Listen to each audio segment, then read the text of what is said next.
शुक्लाम्बरधरम् विष्णुम् शशिवर्णम् चतुर्भुजम्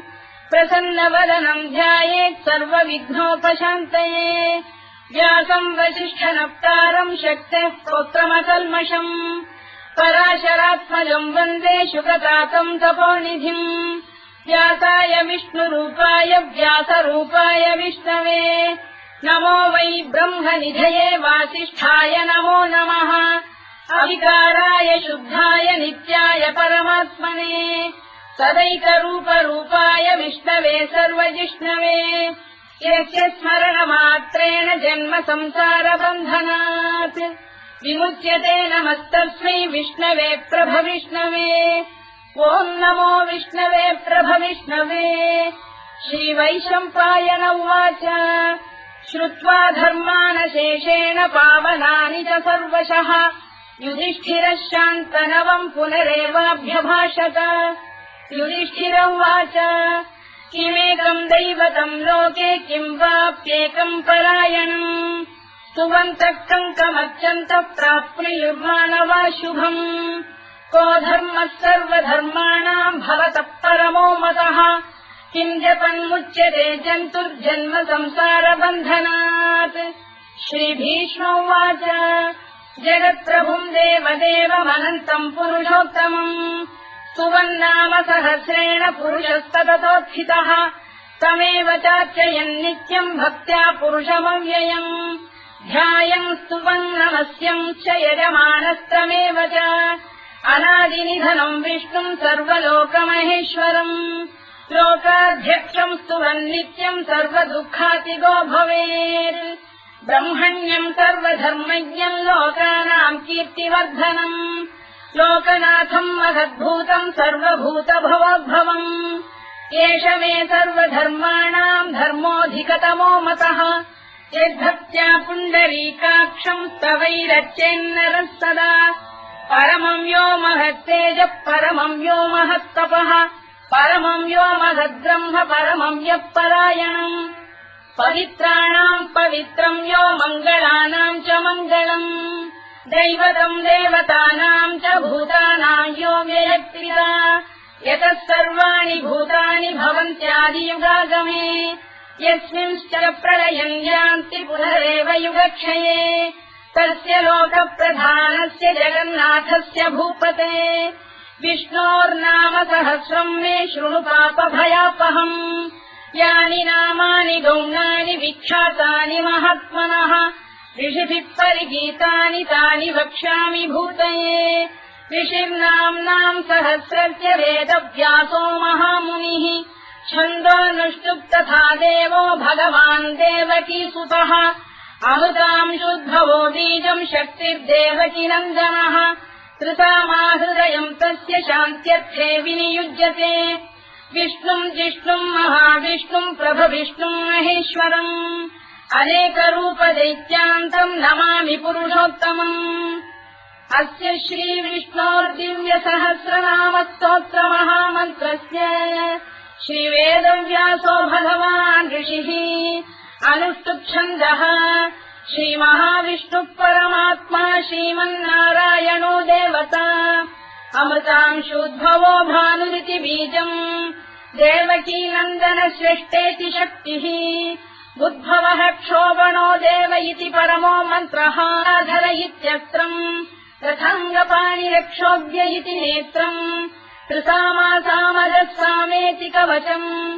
आनन्दम् परब्रह्मेति योनिः ऋतुः सुदर्शनकाल इति दिग्बन्धः श्रीविश्वरूप इति ध्यानम् श्रीमहाविष्णुप्रीत्यर्थे सहस्रनाम जपे विनियोगः ध्यानम् क्षीरोदम् दत्तदेशे शुचिमणिविलसत्सैकते मौक्तिकानाम् मालासुप्तासनस्थस्फटिकमणिनिभैर्मौक्तिकैर्मण्डिताङ्गः शुभ्रैरभ्रैरदभ्रैरुपरि विरचितैर्मुक्तपीयूषवर्षैः आनन्दीनः पुनीयादरिनलिन गदा शङ्खपाणिर्मुकुन्दः भूः पादौ यस्य नाभिर्विहदसुरनिलश्चन्द्रसूर्यौ च नेत्रे कर्णावाशा शिरोद्यौर्मुखमपि दहनो यस्य वास्तेयमब्धिः अन्तस्थम् यस्य विश्वम् सुरनरखगो भोगि गन्धर्वदैत्यैः चित्रम् रम्यते तम् त्रिभुवन वपुषम् विष्णुमीशम् नमामि। ॐ नमो भगवते वासुदेवाय। शान्ताकारम् भुजगशयनम् पद्मनाभम् सुरेशम् विश्वाधारम् गगनसदृशम् मेघवर्णम् शुभाङ्गम् लक्ष्मीकान्तम् कमलनयनम् योगिधृध्यानगम्यम् वन्दे विष्णुम् भवभयहरम् सर्वलोकैकनाथम्। मेघश्यामम् पीतकौशेयवासम् श्रीवत्साङ्कम् कौस्तुभोद्भासिताङ्गम् पुण्योपेतम् पुण्डरीकायताक्षम् विष्णुम् वन्दे सर्वलोकैकनाथम्। नमः समस्तभूतानामादिभूताय भूभृते अनेकरूपरूपाय विष्णवे प्रभविष्णवे सशङ्खचक्रम् सकिरीटकुण्डलम् सपीतवस्त्रम् सरसीरुहेक्षणम् सहारवक्षस्थलशोभिकौस्तुभम् नमामि विष्णुम् शिरसा चतुर्भुजम्। छायायाम् पारिजातस्य हेमसिंहासनोपरि आसीनमम्बुदश्याममायताक्षमलङ्कृतम् चन्द्राननम् चतुर्बाहुम् श्रीवत्साङ्कितवक्षसम् रुक्मिणी सत्यभामाभ्याम् सहितम् कृष्णमाश्रये।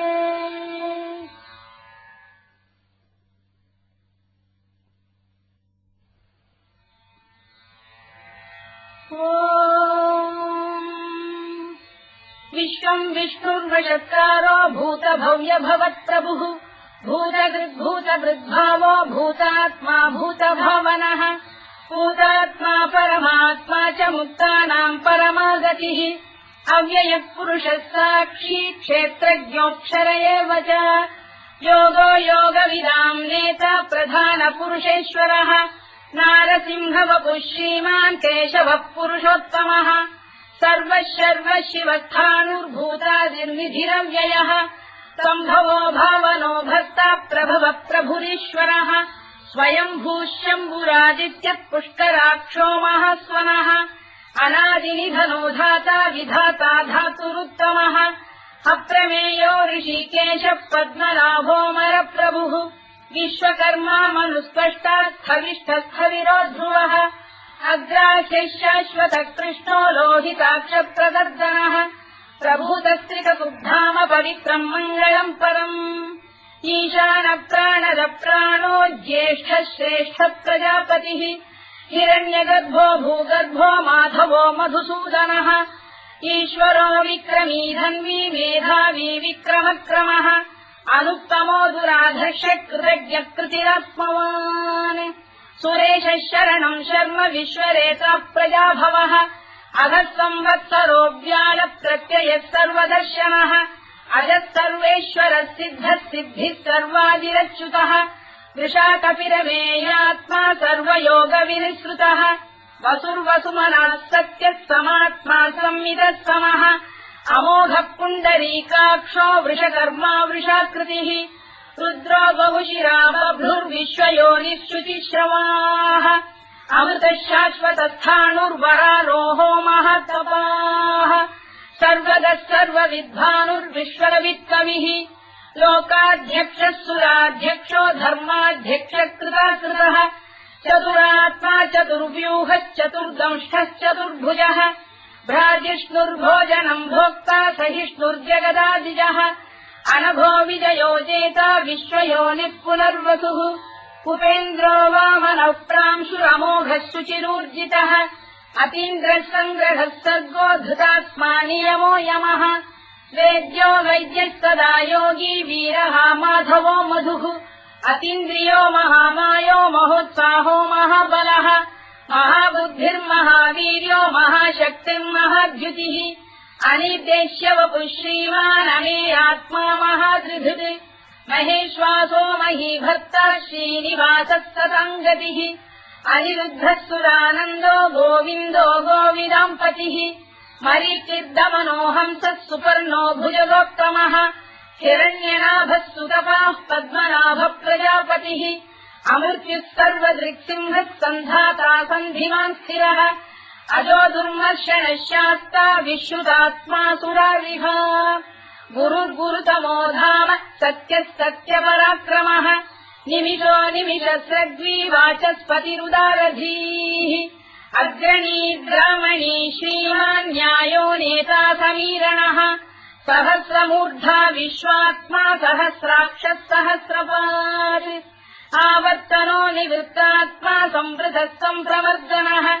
अदत्संवर्तको गन्धिरहिरोधरणीधरः सुप्रसादप्रसन्नात्मा विश्वधृत् विश्वभुग्विभुः सत्कर्ता सत्कृतः साधुर्जन्धुर्नारायणो नरः असङ्ख्येयो प्रमेयात्मा विशिष्टः शिष्टकृच्छुचिः सिद्धार्थः सिद्धसङ्कल्पः सिद्धिदः सिद्धिसाधनः वृषाधी वृषभो विष्णुर्वृषपर्वा वृषोदरः वर्धनो वर्धमानश्च विविक्तः श्रुतिसागरः सुभुजो दुर्धरो वाग्मी महेन्द्रो वसुदो वसुः नैकरूपो बृहद्रूपः शिपिविष्टप्रकाशनः ओजस्तेजोऽद्युतिधरः प्रकाशात्मा प्रतापनः वृद्धस्पष्टाक्षरो मन्त्रश्चन्द्रांशुर्भास्करद्युतिः अमृतांशुद्भवो भानुः शशबिन्दुः सुरेश्वरः औषधम् जगतः सेतुः सत्यधर्मपराक्रमः भूतभव्यभवन्नाथः पवनः पावनो नलः कामः कामकृत्कान्तः कामः कामप्रदप्रभुः युगादिकृद्युगापत्तो नैकमायो महाशनः अदृश्यो व्यक्तरूपश्च सहस्रजिदनन्तजित् इष्टो विशिष्टः शिष्टेष्टः शिखण्डी नभुषो वृषः क्रोधः क्रोधकृत्कर्ता विश्वबाहुर्महीधरः अच्युतप्रतिथः प्राणदो वासवानुजः अपाम् निधिरधिष्ठानमप्रमत्तप्रतिष्ठितः स्कन्दः स्कन्दधरो धुर्यो वरदो वायुवाहनः वासुदेवो बृहद्भानुरादिदेवः पुरन्दरः अशोकस्तारणस्तारः शूरः शौरिर्जनेश्वरः अनुकूलः शतावर्तः पद्मी पद्मनिभेक्षणः पद्मनाभोरविन्दाक्षः पद्मगर्भः शरीरभृत् महर्भिर्वृद्धो वृद्धात्मा महाक्षो गरुडध्वजः अतुलः शरभो भीमः समयज्ञो हविर्हरिः सर्वलक्षणलक्षण्यो लक्ष्मीवान् समितिञ्जयः विक्षरो रोहितो मार्गो हेतुर्दामोदरः सहः महीधरो महाभागो वेगवानमिदाशनः उद्भवः क्षोभणो देवः श्रीगर्भः परमेश्वरः करणम् कारणम् कर्ता विकर्ता गहनो गुहः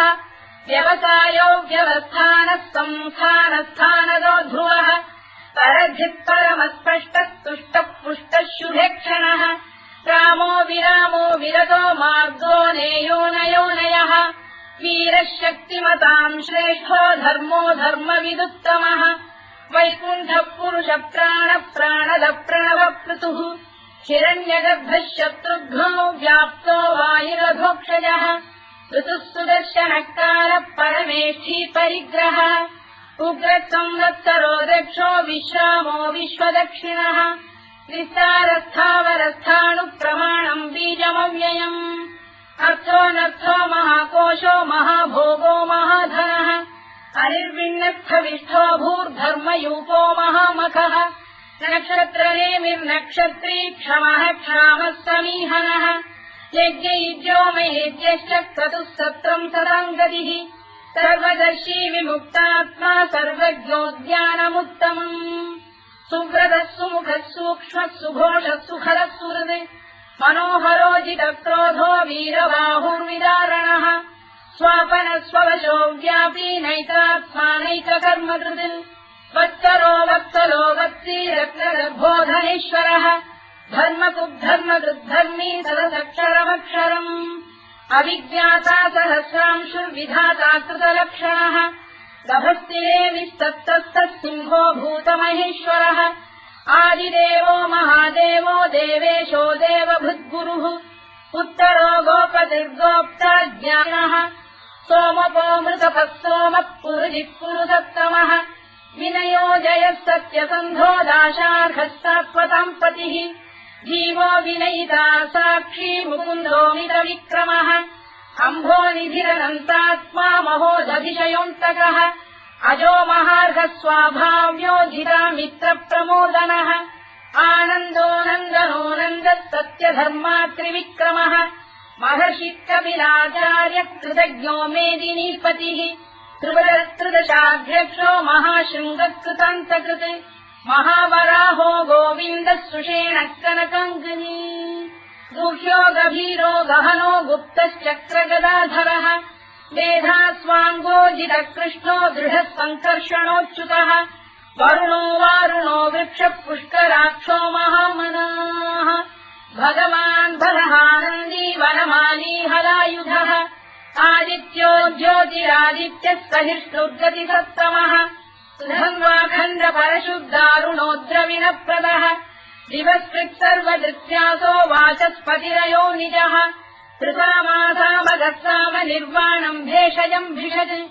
सन्न्यासवृक्षमः शान्तो निष्ठा शान्तिः परायणम् शुभाङ्गः शान्तिदर्शष्टा कुमुदः कुवलेशयः गोहितो गोपदैर्गोप्ता वृषभाक्षो वृषप्रियः अनिवर्ती निवृत्तात्मा संक्षेप्ताक्षेमकृत् शिवः श्रीवत्सवक्षा श्रीवासः श्रीपतिः श्रीमताम्बरः श्रीधः श्रीधः श्रीनिवासः श्रीनिधिः श्रीविभावनः श्रीधर श्रीकर श्रेयः श्रीमान् लोकत्रयाश्रयः स्वक्षस्वङ्गः शतानन्दो नन्दिर्ज्योतिर्गणेश्वरः विदितात्मा विधेयात्मा तत्कीर्तिच्छिन्न संशयः उदीर्णः सर्वतश्चक्षुरनीशः शाश्वतस्थिरः भूषयो भूषणो भूतिर्विशोकः शोकनाशनः अर्चिष्मानर्चितः कुम्भो विशुद्धात्मा विशोधनः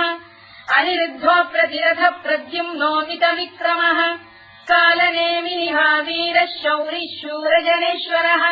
त्रिलोकात्मा त्रिलोकेशः केशवः केशिहा हरिः कामदेवः कामपालः कामी कान्तकृतागमः अनिर्देश्यवपुर्विष्णुर्वीरोऽनन्तो धनञ्जयः ब्रह्मण्यो ब्रह्मकृद्ब्रह्मा ब्रह्म ब्रह्मविवर्धनः ब्रह्मविद्ब्राह्मणो ब्रह्मी ब्रह्मज्ञो ब्राह्मणप्रियः महाक्रमो महाकर्मा महातेजा महोरगः महाक्रतुर्महायज्वा महायज्ञो महाहविः स्तव्यस्तव प्रियस्तोत्रम् स्तुतिस्तोतारणप्रियः पूर्णः पूरयिता पुण्यः पुण्यकीर्तिरनामयः मनोजवस्तीर्थकरो वसुरेता वसुप्रदः वसुप्रदो वासुदेवो वसुर्वसुमनाहविः सद्गतिः सत्कृतिः सत्ता सद्भूतिः सत्परायणः शूरसेनो यदुश्रेष्ठः सन्निवासः सुयामुनः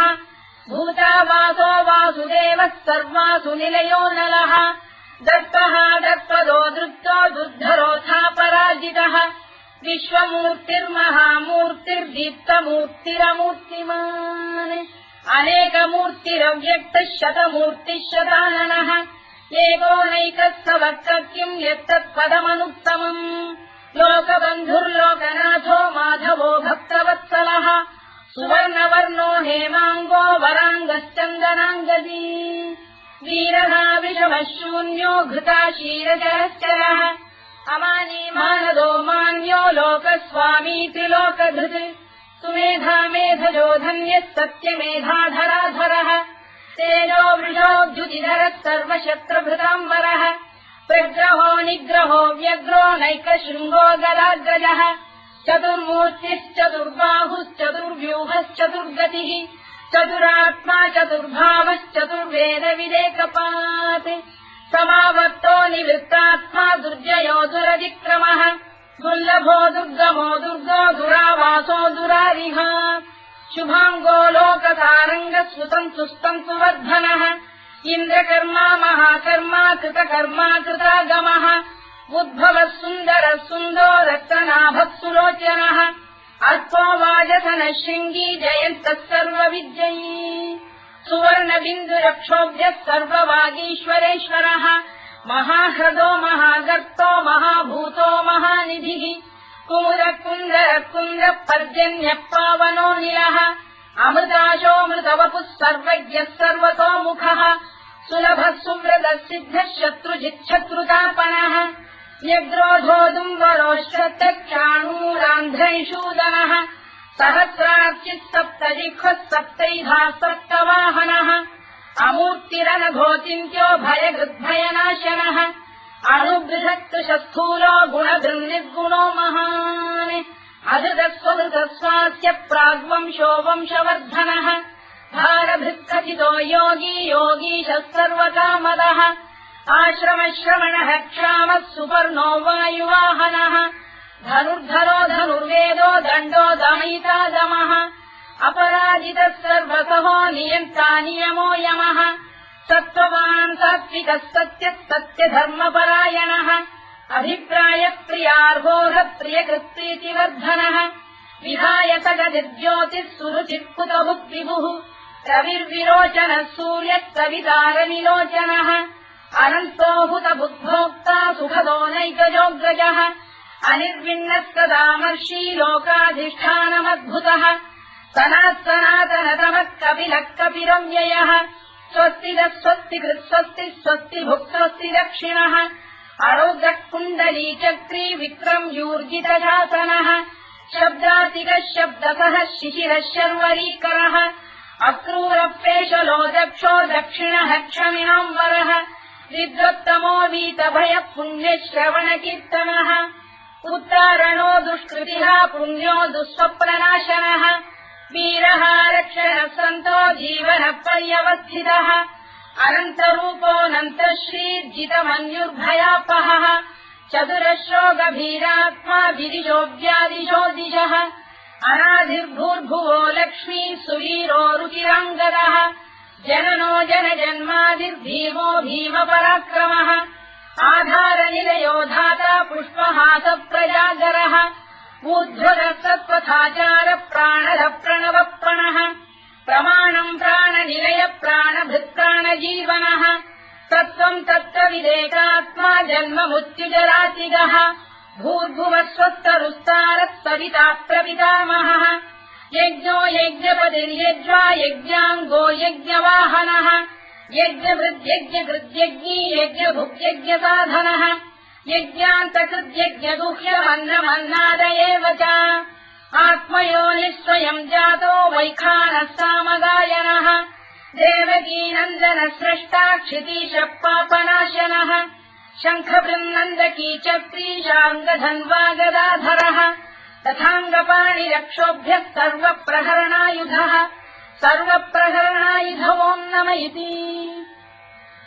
परमाली गरीशाङ्गी शङ्खी चक्री च नन्दकी श्रीमान्नारायणो विष्णुर्वासुदेवोऽभिरक्षतु वनमाली गरीशाङ्गी शङ्खी चक्री च नन्दकी श्रीमान्नारायणो विष्णुर्वासुदेवोऽभिरक्षतु वनमाली गरीशाङ्गी शङ्खी चक्री च नन्दकी श्रीमान्नारायणो विष्णुर्वासुदेवोऽभिरक्षतु इतीदम् कीर्तनीयस्य केशवस्य महात्मनः नाम्नाम् सहस्रम् दिव्यानामशेषेण प्रकीर्तितम् य इदम् शृणुयाम् नित्यम् यश्चापि परिकीर्तयेत् नाशुभम् प्राप्नुयात् किञ्चित् सोमुत्रेह च मानवः वेदान्तको ब्राह्मणस्य क्षत्रियो विजयी भवेत् वैश्यो धनसमृद्धः स्यात् क्षुद्रः सुखमवाप्नुयात् धर्मार्थी प्राप्नुयात् धर्ममर्थार्थी चार्थमाप्नुयात् कामानवाप्नुयात् कामी प्रजार्थी चाप्नुयात् प्रजाम् भक्तिमान् यः सदोत्थाय शुचिस्तद्गतमानसः सहस्रम् वासुदेवस्य नाम्नामेतत्र कीर्तयेत् यश प्राप्नोति विपुलम् याति प्राधान्यमेव च अचलाम् श्रियमाप्नोति श्रेयः प्राप्नोत्यनुत्तमम् न भयम् क्वचिदाप्नोति वीर्यम् तेजश्च विन्दति भवत्य रोगोद्युतिमान् बलरूपगुणान्वितः रोगात्तो मुच्यते रोगात् बद्धो मुच्येत बन्धनात् भयान्मुच्येत भीतस्तु मुच्येतापन्न आपदः दुर्गाण्यतितरत्याशु पुरुषः पुरुषोत्तमम् सुवन्नाम सहस्रेण नित्यम् भक्तिसमन्वितः वासुदेवाश्रयो मर्त्यो वासुदेवपरायणः सर्वपापविशुद्धात्मा याति ब्रह्म सनातनम् न वासुदेव भक्तानामशुभम् विद्यते क्वचित् जन्म मृत्युजरा व्याधि भयम् नैवोपजायते इमं स्तवमधीयान श्रद्धा भक्ति समन्वितः युज्येतात्मसुखक्षान्ति श्रीधृति स्मृति कीर्तिभिः न क्रोधो न मात्सर्यम् न लोभो न शुभामतिः भवन्ति कृतपुण्यानाम् भक्तानाम् पुरुषोत्तमे द्यौस्तचन्द्रार्कनक्षत्राखम् दिशो भूर्महोदभिः वासुदेवस्य वीर्येण विधृतानि महात्मनः ससुरासुरगन्धर्वम् स यक्षोरगराक्षसम् जगत्वशे वर्ततेदम् कृष्णस्य सचराचरम् इन्द्रियाणि मनो बुद्धिः सत्त्वम् तेजो बलम् धृतिः वासुदेवात्मकान्याहुः क्षेत्रम् क्षेत्रज्ञ एव च सर्वागमानामाचार प्रथमम् परिकल्पते आचार प्रभवो धर्मो धर्मस्य प्रभुरच्युतः ऋषयपितरो देवा महाभूतानि धातवः जङ्गमाजङ्गमम् चेदम् जगन्नारायणोद्भवम् योगो ज्ञानम् तथा साङ्ख्यम् विद्या शिल्पादिकर्म च वेदाः शास्त्राणि विज्ञानमेतत् सर्वम् जनार्दनात् एको विष्णुर्महद्भूतम् पृथग्भूतान्यनेकशः त्रीन् लोकान् व्याप्य भूतात्मा भुङ्क्ते विश्वभुवव्ययः इमम् स्तवम् भगवतो विष्णो व्यासेन कीर्तितम् पठेद्य इच्छेत् पुरुषः श्रेयत् प्राप्तुम् सुखानि च विश्वेश्वरमजम् देवम् जगतः प्रभुमव्ययम् भजन्ति ये पुष्कराक्षम् न ते यान्ति पराभवम् न ते यान्ति पराभवम् ओन्नमयिति अर्जुनोवाच पद्मपत्रविशालाक्ष पद्मनाभसुरोत्तम भक्तानामनुरक्तानाम् त्राता भव जनार्दन श्रीभगवानुवाच यो माम् नाम सहस्रेण स्तोतुमिच्छति पाण्डव सोऽहमेकेन श्लोकेन स्तुत एव न संशयः स्तुत एव न संशयोऽन्नम इति व्यासोवाच वासनाद्वासुदेवस्य वासितम् भुवनत्रयम् सर्वभूतनिवासोऽसि वासुदेव नमोऽस्तु ते वासुदेव नमोऽस्तु ते ओन्नम इति पार्वत्युवाच केनोपायेन लघुना विष्णोर्नाम सहस्रकम् पठ्यते पण्डितैर्नित्यम् श्रोतुमिच्छाम्यहम् प्रभो ईश्वरोवाच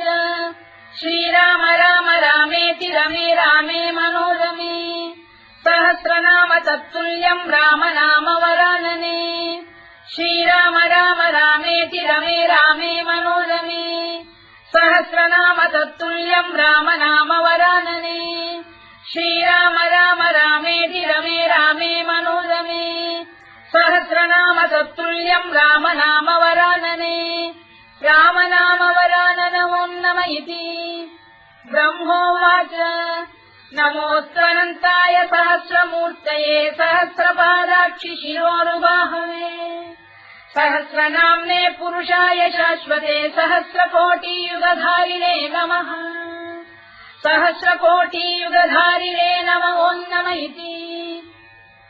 सञ्जय उवाच यत्र योगेश्वर कृष्णो यत्र पार्थो धनुर्धरः तत्र श्रीविजयो भूतिर्ध्रुवानीतिर्मतिर्मम श्रीभगवानुवाच